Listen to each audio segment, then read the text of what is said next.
Hello everyone, today I'll be talking about the photoelectric effect, so let's get started. So the first thing I want to do is basically reviewing the concept of the photoelectric effect, reviewing the main ideas and what was Einstein's theory of light, and then review some of the equations that Einstein came up with, those equations right here. And then I'll talk about the actual experiment that I did in lab with Professor Stincato. I'll talk about the materials we used, the procedure of the experiment, and then I'll derive this linear equation, which comes from the energy conservation principle, and from those equations right here. And then once we do that, we can determine Planck's constant using the data, basically. And then once you get the Planck's constant, you've basically verified that Einstein's theory of light was actually correct, and the data aligns with it. So I'll also discuss some of the possible sources of error. So what is the photoelectric effect, and what was Einstein's new theory of light? The photoelectric effect is the phenomenon that when you shine light on a metal surface, this will cause electrons to be ejected with a certain kinetic energy. So the problem that came up with this phenomenon is that when you bring a dim green color and a bright green color and you shine them on this surface, the ejected electrons will have the same kinetic energy. And this does not match with what the classical physics says, because the classical physics tells you that light is a wave, and the energy of the wave is determined by the intensity.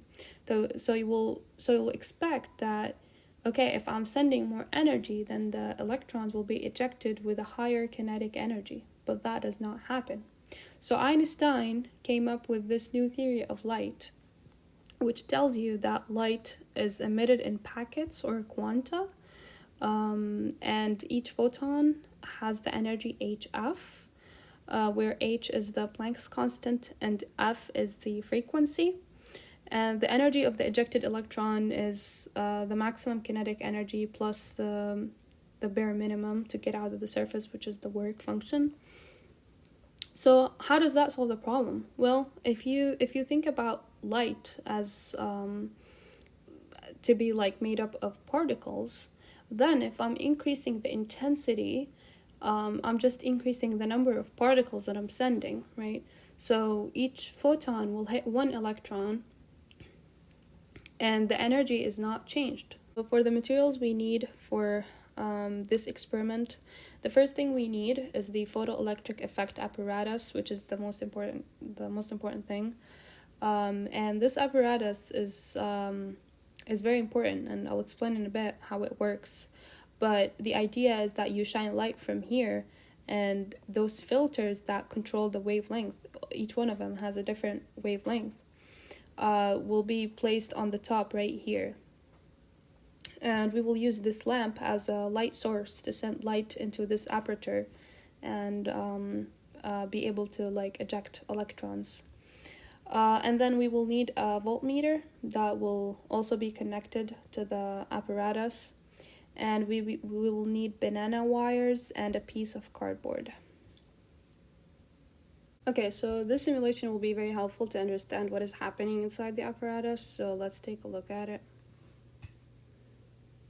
Okay, so before we do anything, just by shining light through this aperture, we will notice that the electrons are being ejected and they're traveling at a constant speed, because basically gravity is negligible, and this is inside here is vacuum, so there is no air molecules or anything that is there's interacting with them, because you want to keep the energy conserved. So what happens is that you get current, the circuit is completed. But what we will do in this experiment is that we want to apply a reverse voltage to this right hand side surface and increase the voltage just to stop the electrons from hitting the surface, so they will stop and change direction and go back to the cathode or this surface on the left hand side. So we'll start doing that. I'll increase voltage, I'll increase the wavelength a little bit, decrease it. And then I'll start increasing the voltage.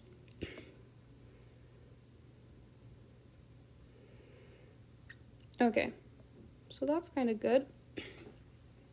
So we need just the voltage to stop those electrons from hitting the surface. And what happens here is that they start changing velocity. So they start with the maximum kinetic energy here, and they will start losing this kinetic energy until they reach zero. So at that point where the kinetic energy is zero, the potential energy is maximum. Okay, so this was the initial setup. A piece of cardboard here to ensure that when you cover the aperture, the current is zero. The voltmeter is connected to the apparatus, and this is the filter here, and the lamp is aligned with the aperture. Here, once I uncover the aperture, I'll get current immediately. And so we want to set it up so that our current is 10 for all the filters that we will use, which are going to be 3 filters. So here for the green filter, so we will start at 10 as shown here. I started at 10 milliamps, and then before turning the knob.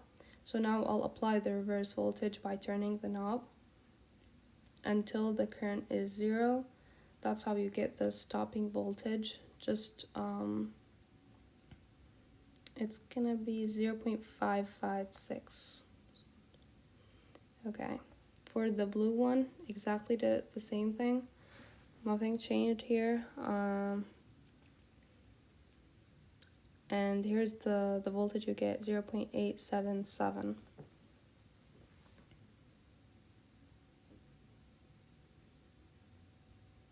Okay, so for the derivation part, we start with the energy conservation principle. And as I said in the simulation, the maximum kinetic energy is the initial kinetic energy, which is also equal to the final potential energy, which is actually going to be E times V stop, because the charge is the electron. And then you come to this one. And then I can replace this equation, which is a quadratic equation, by this linear equation here in this electron energy equation, and then replace the energy of the electron by HF, which is the energy of the photon, and then you rearrange this one, and you get that one where the slope is H over E. Okay, so for the data here, when you plot the frequency and the stopping voltage, this is the relationship that you get. It's clearly a linear relationship where the R2 value is 0.979, and this is the best fit equation where the slope is H over E. For the filters we used blue, green, and red. The blue and the green I was able to record, but for the red one I thought I was recording, but I didn't actually press the thing. But this is the stopping voltage you get, 0.169. For the frequency, you just calculate the frequency using this equation. And then the saturation current is always constant, and we did that for a reason. I'll talk about that in a bit. For the calculations, you just multiply H by E, and you get this experimental value for H.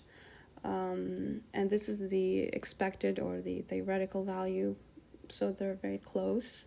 When you calculate the percent error, you get this value, 4.5%.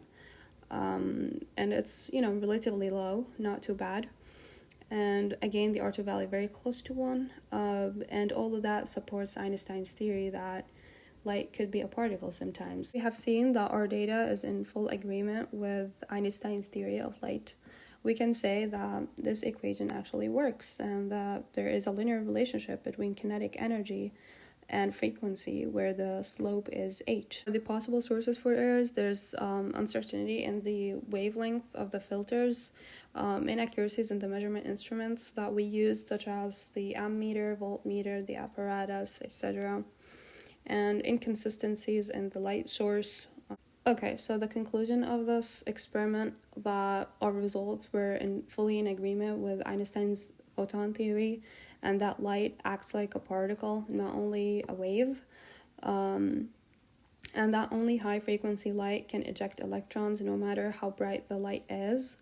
This was key evidence for quantum physics, and it was like the beginning of everything.